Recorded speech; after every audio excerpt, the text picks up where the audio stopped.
आप देख रहे हैं बुलंद आवाज इंडिया का खास कार्यक्रम रूबरू। आज हम एक ऐसी शख्सियत से मिलवाना चाहेंगे जो कटनी के पूर्व विधायक रह चुके हैं। सुकृति जैन से खास मुलाकात।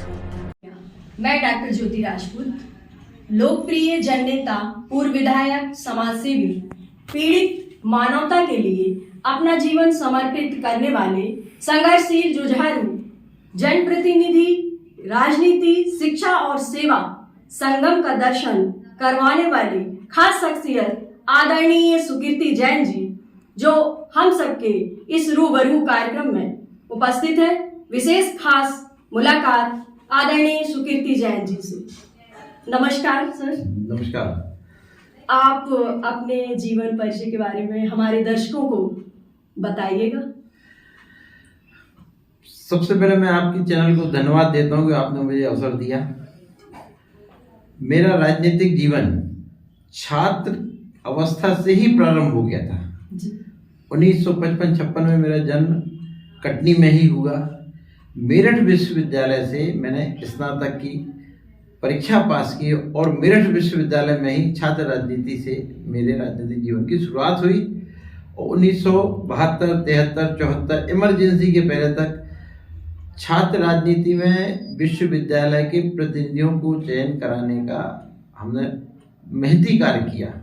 इमरजेंसी के उपरांत जनता पार्टी में सक्रिय रहा और जब 1980 में भारतीय जनता पार्टी की स्थापना हुई तब हमने भारतीय जनता पार्टी को अपना कार्य क्षेत्र का प्लेटफॉर्म बनाया। युवा होने के नाते, छात्र राजनीति में सक्रिय अनुभवी होने के नाते मुझे प्रथम दायित्व भारतीय जनता युवा मोर्चा का नगर अध्यक्ष का दायित्व मिला, जिसको मैंने 1982 में स्वीकार करके 1984 तक इस दायित्व को वहन किया।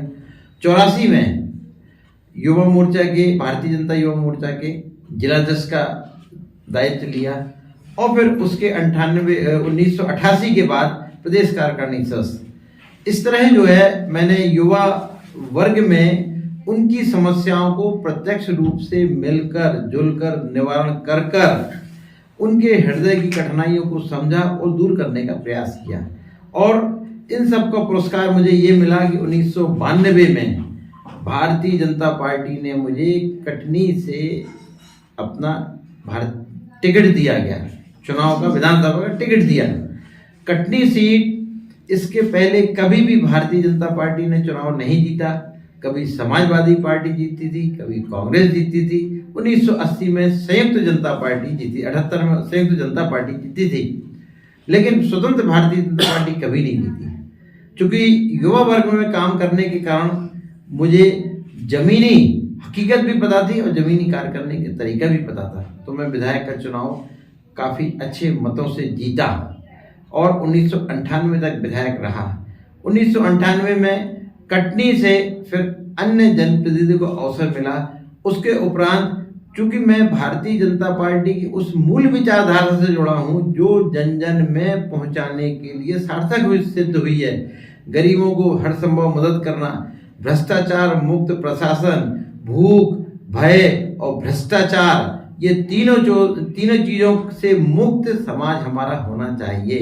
पंडित अटल बिहारी वाजपेयी के इस सिद्धांत को हम लोगों ने जमीनी स्तर पर उतारा कि भ्रष्टाचार किसी भी हालत में नहीं होने देंगे और उस संकल्प को हम आज भी अपने जीवन में उतार रहे हैं। समय के साथ में आवश्यकताएं बढ़ती हैं। आवश्यकताओं में जो जैसी आवश्यकता हुई, जैसे शिक्षा के क्षेत्र में, शिक्षा के क्षेत्र को मैंने इसलिए प्रथमतः चुना क्योंकि शिक्षा एक ऐसा माध्यम है जो व्यक्ति को आत्मनिर्भर भी बनाती है और सुदृढ़ भी बनाती है, आर्थिक रूप से, वैचारिक रूप से स्वतंत्र बनाती है और देश की उन्नति में उसकी शिक्षा में की भूमिका रहती है। अब इसके साथ में अटल जी के नेतृत्व में हमने संगठन में काम किया। भारतीय जनता पार्टी के भूतपूर्व विधायक होने के नाते पीड़ित मानवता की जब बात आती है तो उस समय हमारे पास में जो संभव होता है हम लोगों की मदद करते हैं। इसको कहने का उल्लेखित करना ठीक नहीं समझेगा, लेकिन फिर भी अन्य लोगों को इससे प्रेरणा लेना चाहिए कि मेरी भूतपूर्व विधायक की पेंशन जो होती है वो गरीब ऐसे लोगों के लिए जो आर्थिक रूप से कमजोर होते हैं उनकी दवाइयों के लिए दी जाती है। इसके उपरांत भी और ज़्यादा होता तो वो सेवा कार्य करते हैं। बहुत ही अच्छा।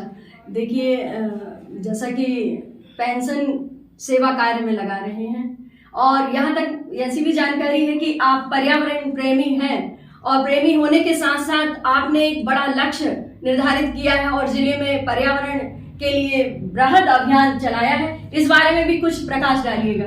वास्तव में व्यक्ति यदि संवेदनशील है तो जहाँ मानव समाज के हित की जो आवश्यकताएं होती हैं उसको पूरा करने के लिए आगे आते हैं। कोरोना काल में इस बात की बहुत आवश्यकता हुई कि पर्यावरण सुधार होना चाहिए। वर्ष 2021 में हमने संकल्प लिया था 1 लाख वृक्ष लगाने का, जो मैं 8,000-9,000 वृक्ष प्रतिवर्ष लगाता हूं और वह वृक्ष जो भी आता है उसको निःशुल्क देता हूं। अच्छा, और वो स्वयं अपना लगाएं, देखभाल करें, क्योंकि ये प्रैक्टिकली जब कोई वृक्ष स्वयं लगाएगा तो उसकी ईमानदारी से देखभाल करेगा। इसके अलावा गौ सेवा के क्षेत्र में जैन समाज के द्वारा गौशालाओं का संचालन होता है, उसमें भी हम लोग अपना योगदान देते हैं। जहाँ जैसी आवश्यकता होती है वो अपना काम करते हैं। इसके अलावा जैन समाज के द्वारा संचालित हथकरघा चलते, जो बेरोजगार लोग रहते हैं, महिलाएं रहती हैं ग्रामीण क्षेत्र में, उनको आत्मनिर्भर और स्वावलंबी बनाने के लिए हथकरघा केंद्र चलाए जाते हैं। उसमें भी हम लोग आर्थिक सहयोग करते हैं जिससे वो बहनें हमारी आत्मनिर्भर हो सकें। बहुत ही अच्छा। रोजगार से भी जोड़ रहे हैं, शिक्षा से भी जोड़ रहे हैं, पर्यावरण को भी बचा रहे हैं, संरक्षण कर रहे हैं। राजनीति, शिक्षा और सेवा ये आपका जीवन है और यही जीवन का मुख्य आधार है। इन तीनों को आप कैसे संतुलित बनाए रखते हैं, बताइएगा। वस्तुतः क्या है कि जैसे मैंने अभी कहा, व्यक्ति के हृदय में यदि संवेदनाएं हैं तो समाज में होने वाली कठिनाइयों को साक्षात्कार जब करता है तो उसका हृदय द्रवित होता है और जो संभव होता है वो वह कर पाता है। राजनीति के क्षेत्र में हम जब देखते हैं कि प्रशासनिक हलकों के कारण आम जनता परेशान हो रही है, सरकार की योजनाओं का पूरा लाभ नहीं मिल रहा है, तब हम जो है राजनीतिक